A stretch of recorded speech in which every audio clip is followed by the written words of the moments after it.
2020. Kita warga dunia sedang dihebohkan karena kedatangan si kecil hobi traveling. Hampir seluruh negara sudah pernah dia singgahi.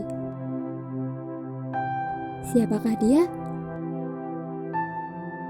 Siapa lagi kalau bukan virus corona, atau orang biasa menyebutnya COVID-19.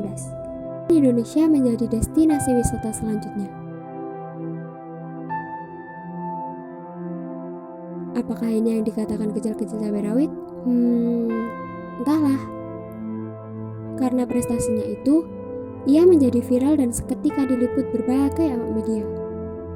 Virus ini juga mampu mengubah tatanan kehidupan manusia di dunia, mulai dari aspek ekonomi, sosial, pertahanan keamanan, sampai-sampai juga mempengaruhi pendidikan kita.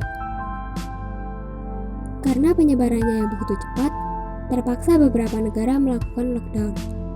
Berbagai lembaga pun juga mengeluarkan kebijakan baru sebagai upaya menekan penyebaran virus ini. Tak terkecuali lembaga pendidikan.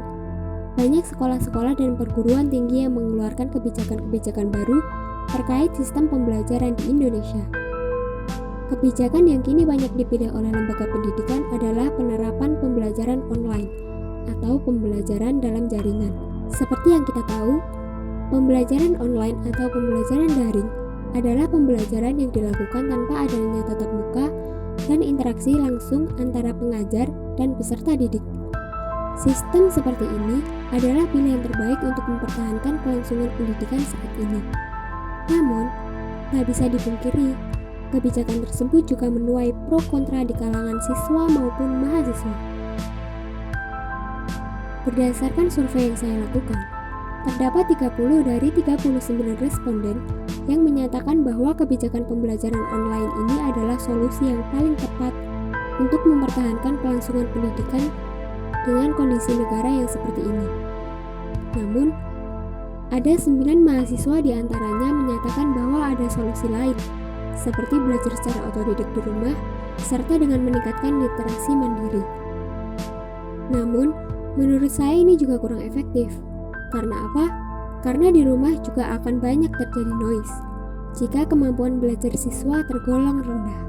Kemudian, menurut 3 responden saya, yang mana mereka adalah mahasiswa Fakultas Teknik, mengaku bahwa pembelajaran online belum bisa menjamin kemudahan praktikum. Meskipun disebut paling efektif, namun sistem pembelajaran seperti ini menjadi kurang efektif jika diterapkan dengan jangka panjang. Responden juga menyatakan bahwa banyak kendala yang mereka alami ketika berlangsungnya pembelajaran online. Masalah yang paling utama adalah masalah sinyal. Selain itu, sebagian dari mereka merasa terbebani atas tugas yang tiada akhlak. Seperti yang kita tahu, bahwa ada 3 gaya belajar siswa, yaitu gaya belajar visual, audial, dan kinestetik. Untuk orang yang gaya belajarnya dominan ke visual, okelah, bisa terbantu karena mereka yang bergaya belajar visual cenderung suka membaca daripada mendengar.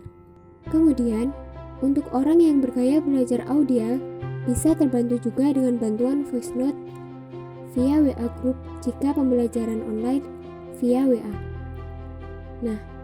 Namun, untuk siswa yang bergaya belajar kinestetik, ini menjadi kurang efektif, karena orang yang dominan gaya belajar kinestetik cenderung melakukan banyak gerak ketika pembelajaran berlangsung, dan lebih suka dengan metode learning by doing. Gaya belajar yang tidak sesuai dengan peserta didik akan mempengaruhi keberhasilan peserta didik dalam mencerna materi yang diajarkan. Selanjutnya, hal ini juga akan mempengaruhi bagaimana cara peserta didik dalam mengolah informasi yang diterima.